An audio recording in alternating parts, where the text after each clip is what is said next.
मैया भवानी भैले भोरा हरिया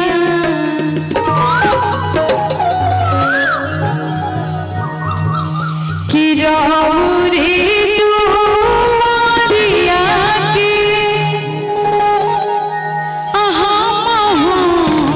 पूजरिया है। देखिए एगो भक्त माता रानी के दरबार में गइल बा और कहता कौना भाव में कि रौरी दुआरिया के हम पूजरिया है। रौरी दुआरिया के हम पूजरिया है। आहे जागी जागी आहू भवानी भैले भोरा हरिया। आहे जागी जागी मैया दुलारी भैले भोरा हरिया।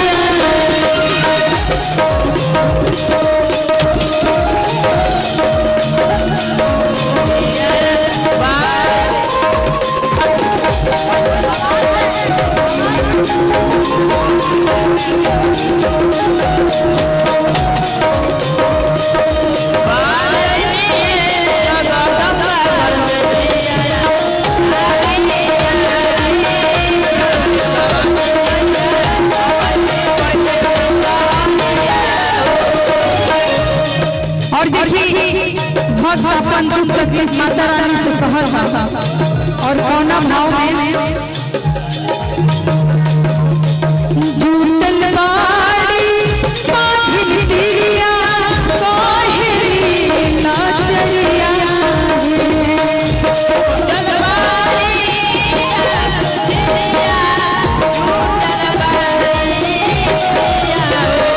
जुटल बाड़ी पाथिन दिया कहली नाचरिया। आहे आहे काहे अखिया खोलत नहीं हमारो मायरिया। आहे काहे अखिया खोलत नहीं हमारो मायरिया। आहे काहे अखिया खोलत नहीं हमारो मायरिया।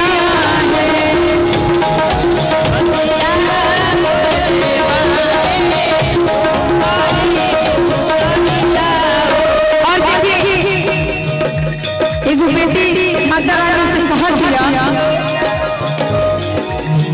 माई होके बेटी के नाम लिहालू खबरिया है।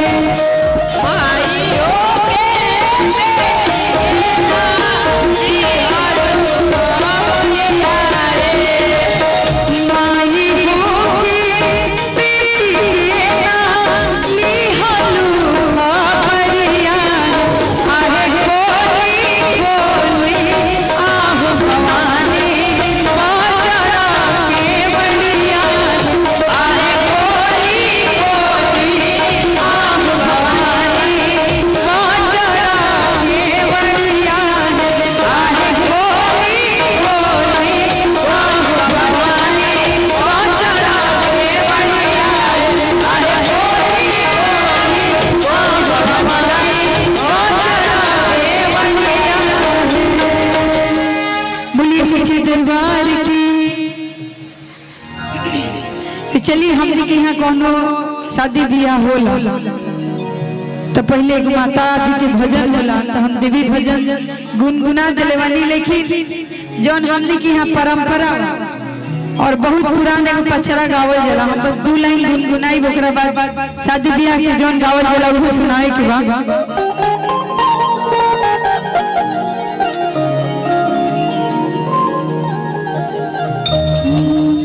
कि जवनी असिसिया मैया अरे सीता सुंदर के दिहलू हो।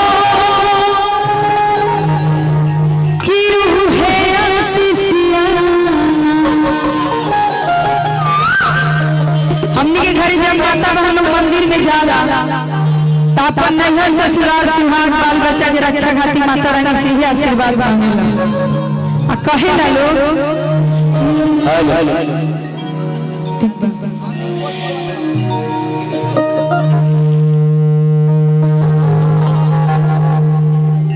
भैया थोड़ा सा साउंड बहुत अच्छा है आपका, थोड़ा सा संभाल के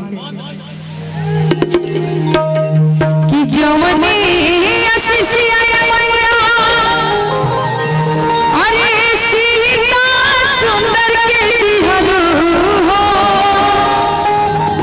कि है असिसिया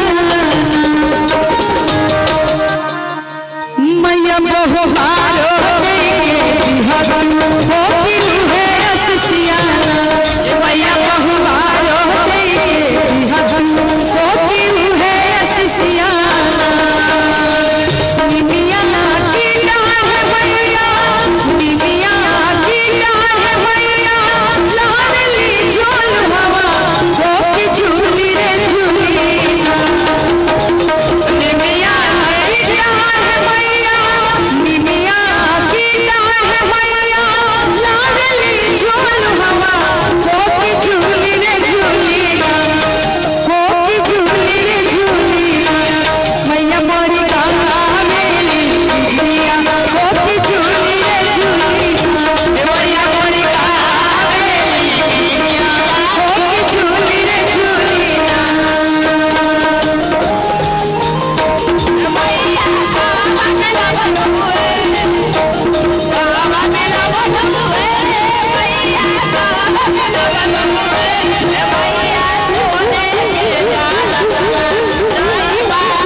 लेकिन आई हमने की जब दुआरे बारात लागेला, दुआरे बारात लागे से पहले एगो सगुनो उठेला आ सगुन उठेला तो हमने के घरे गीत गवाला, बहुत पुरान गीत था।